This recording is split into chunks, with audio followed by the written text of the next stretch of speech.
What up, Yodels? So today it is really hot outside. It's like 90 degrees and super humid. And so I decided that what I'm going to do today is I'm going to do a little bit of indoor work. And what we're going to be doing today is we're going to clean the chimney flue and our wood stove. And so as you see here, we have the kitchen queen, wood stove. It's a cook stove. That's the oven on that side. That's the firebox on that side. And so what we are going to do today is we're going to clean this out. So I have a couple of things here that I think are necessities when cleaning it out. The number one is obvious. You're going to need one of these chimney sweeps.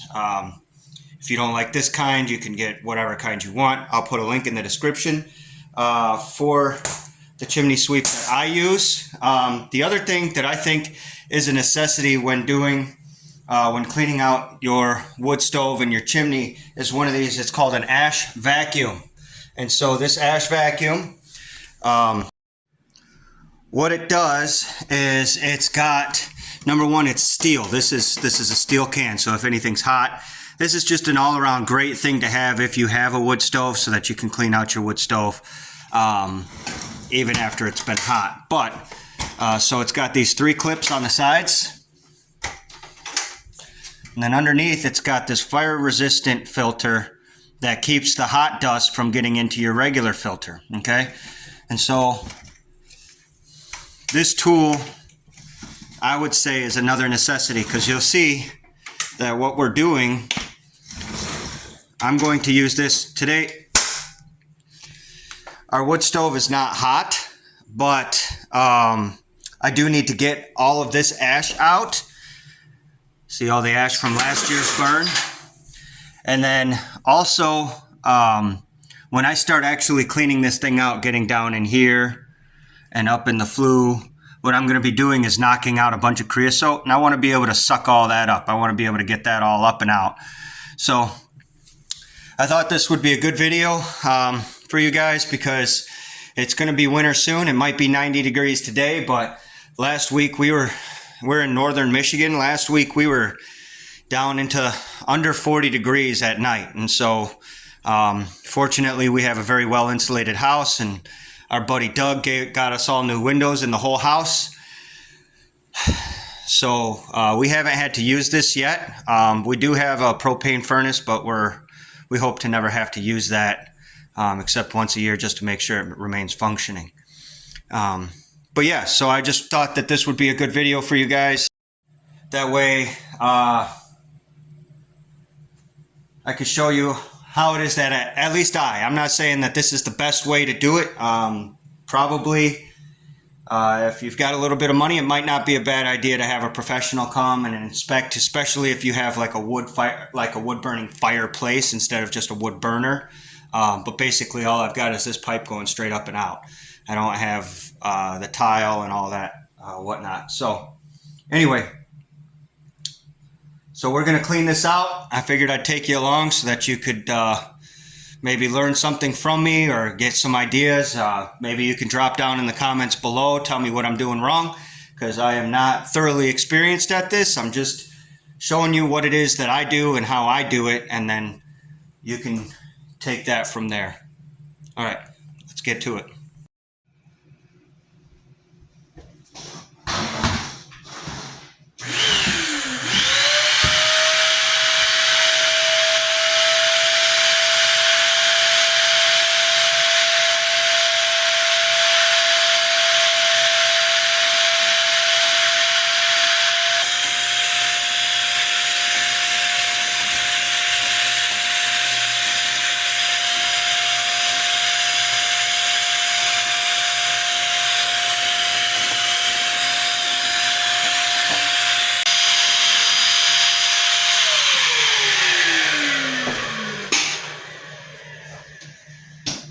Alright, so we have the main portion of the firebox is cleaned out.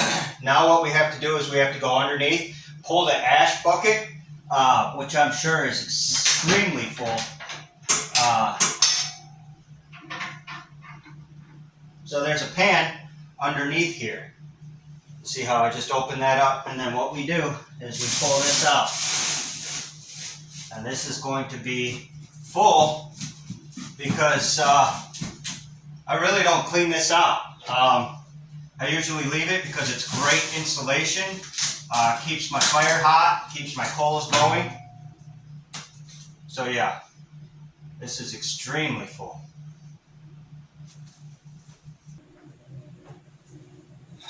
All right, so we got our ash pan cleaned. We're gonna slide that back underneath the stove, and then we're gonna clean up the ashes that I dropped down on the bottom.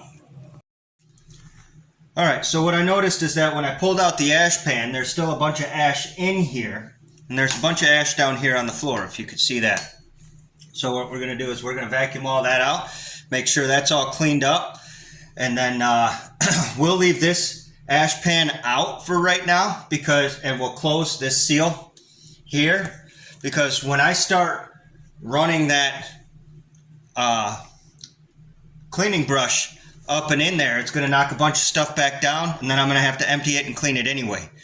So we're going to clean this out just so that I know that this is clean, and then when I see how much is down below there, then I can see how much is down below there after. All right.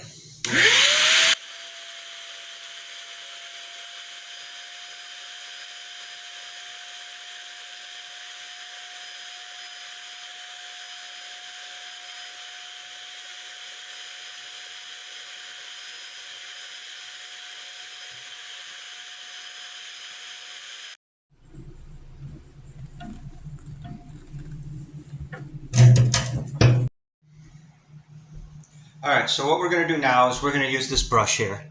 This is it's a welding brush. It removes the slag from a weld. If you're doing flux core, or if you're doing stick welding, you need one of these. But what we're going to do, it's really good at removing creosote too. So what we're going to do is we're going to take this brush and we're going to go in here and we're going to clean this out. And so I'm just going to reach in here and I'm going to scrub all this down in there so that we don't end up with a bunch of creosote, so we don't start our year off with a bunch of creosote.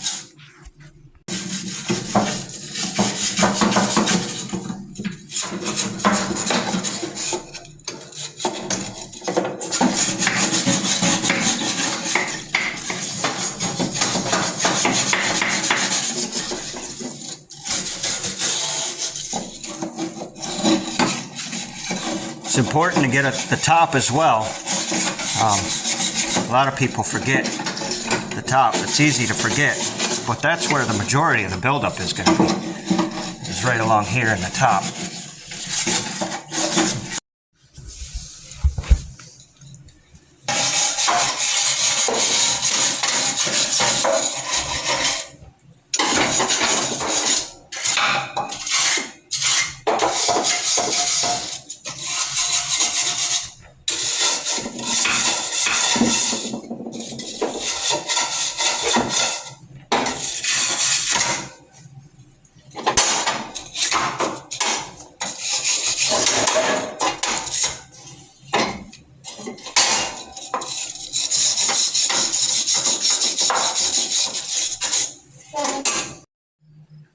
Okay, so the way this works is one end of this end, goes up into the pipe.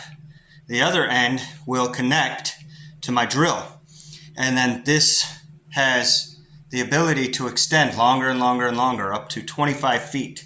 And so what you do is you stick it in there, and then it spins around. And as it spins, these almost like weed whacker lines spin, and they knock all the creosote down and off, okay? And so what's going to happen is I'm going to stick this up in there, and I'm just going to run the piss out of it. I'm just going to bring it all the way up and all the way back down and all the way back up, and I'm going to do that maybe for 5 or 6 minutes, and that should knock down all the creosote right down into my ash pan down here, or well, the lack thereof, because my ash pan's still on the floor, but that area down there into my firebox. And so let's get to it.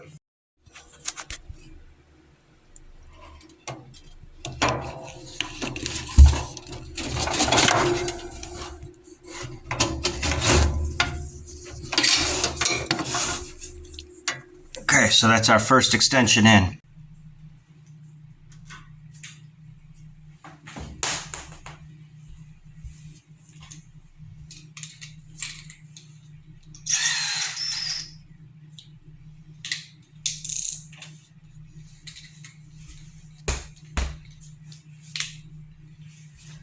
So the kit comes with this drill bit, and this will just go right into your chuck, just like that. And then you may not know this, but with drills, what they have is they have a mechanism. So what you do is you tighten it, you hear it click, click, click, click, click, and then you bring it back once. See that? So if you have a problem, if your drill bits keep coming out when you're drilling and stuff like that, that's because you didn't lock your torque that you put on it. So you click, click, click, and then you bring it back. You can hear it. You can hear it click back into lock. It kind of locks back in. I don't know if you can hear that or not. But now my drill bit won't come out when I'm drilling. So that a lot of times people have a lot of problems with that.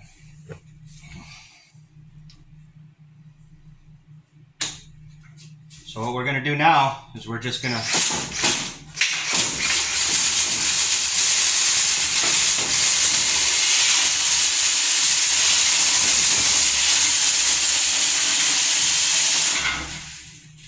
see that? See all that coming out? So now what we're going to do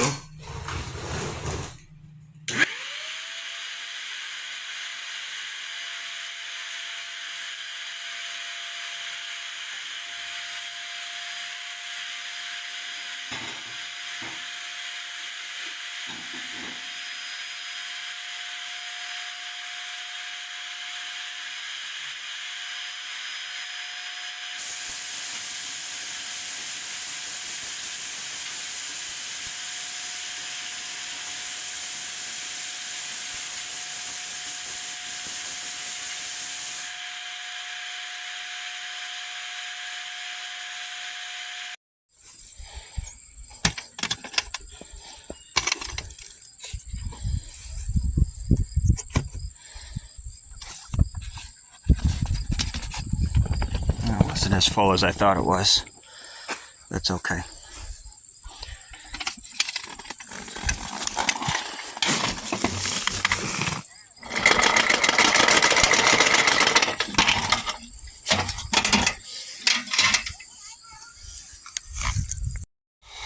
Just wanted to take a minute to apologize for how long it's been since we posted a video. We moved here and then we haven't posted anything since we moved here. Our house is still not finished in Ohio. It's just that's been a big debacle. We're nothing to do with the insurance company really. It's just been sitting empty, not being worked on quite a bit. So we kind of had it out with the company. They're saying that it should be done by the end of September, but we were told it'd be done by the 1st of August. We were told it would be done by the 1st of June. Now it's September. They're saying end of September, so we'll see.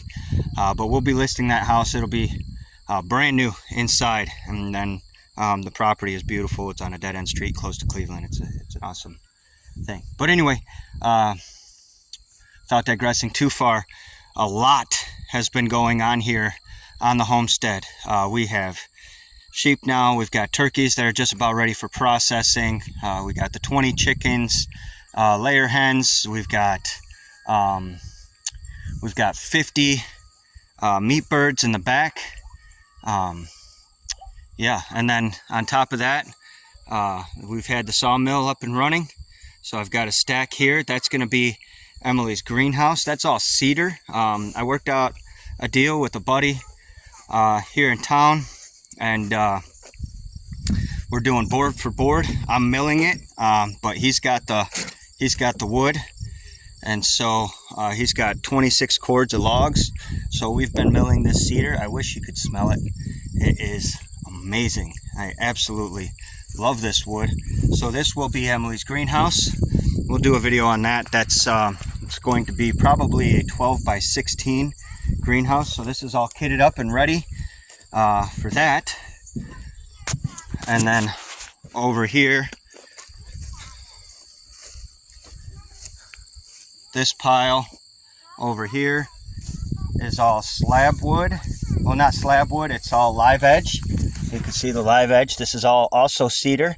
It's all 1 inch thick. That's going to be the siding on our wood shed. We're going to be building a 12 by 24 wood shed. And that is going to be based off of Simple Living Alaska's design. I really like their design. They've got where they store the wood on each side, and then in the middle is like a workspace. So we've got that. And then we also had 10 cord of logs delivered for milling for that. So there's that wood. And then we've obviously been processing firewood for the winter. Got a few cord there. Another stack there.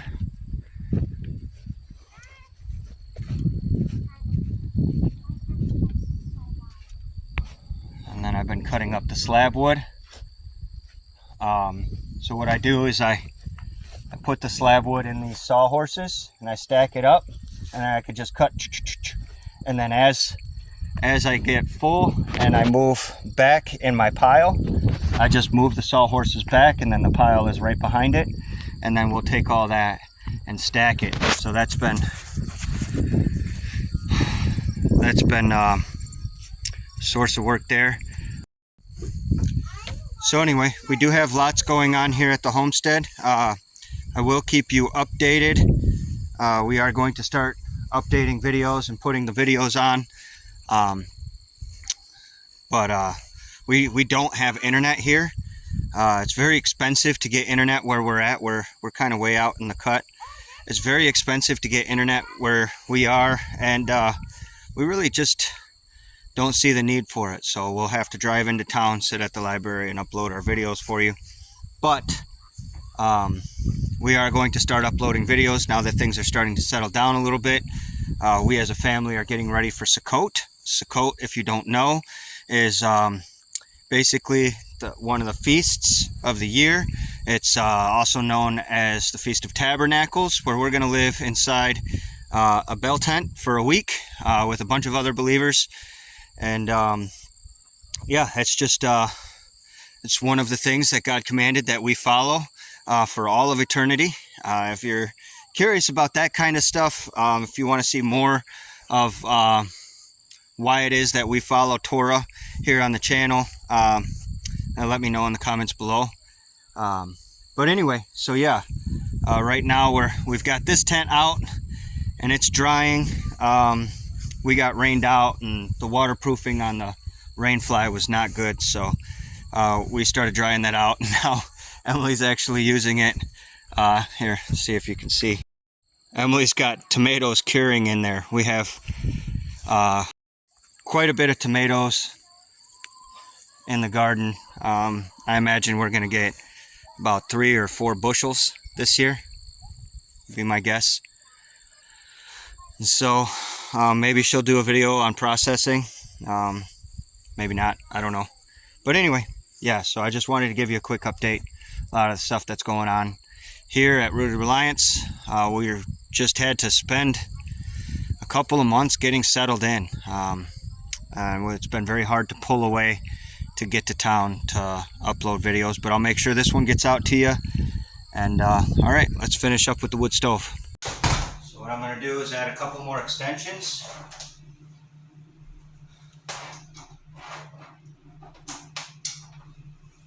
Very easy to add extensions in here and to make this longer. This is a really cool tool. If you have a wood stove and you're paying somebody else $200 or $300 twice a year, maybe you're not cleaning out your wood stove at all, I would highly recommend doing this at least every 6 months, or before the season and mid-season, at least. But this is something that's necessary if you have a wood stove, so you don't end up with a chimney fire.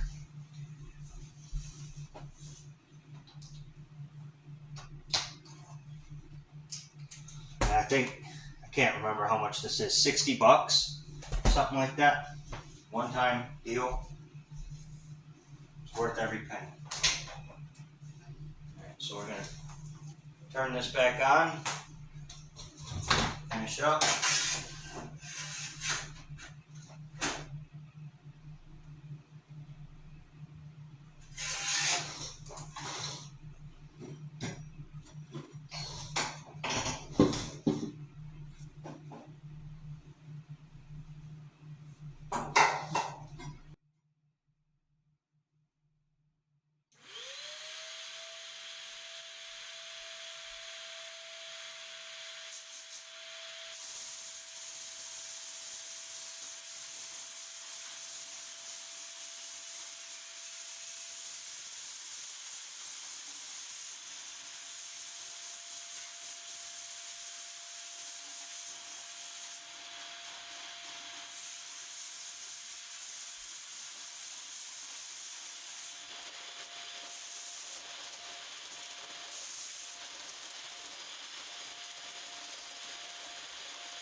All right, so we got all this cleaned out in here.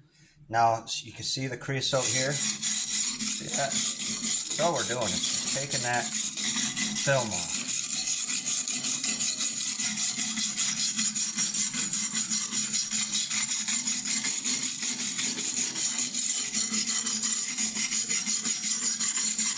That film right there is extremely flammable. And so we just don't want to leave it on year after year, or even months upon a time, because that's what causes chimney fires. So we're just taking that off.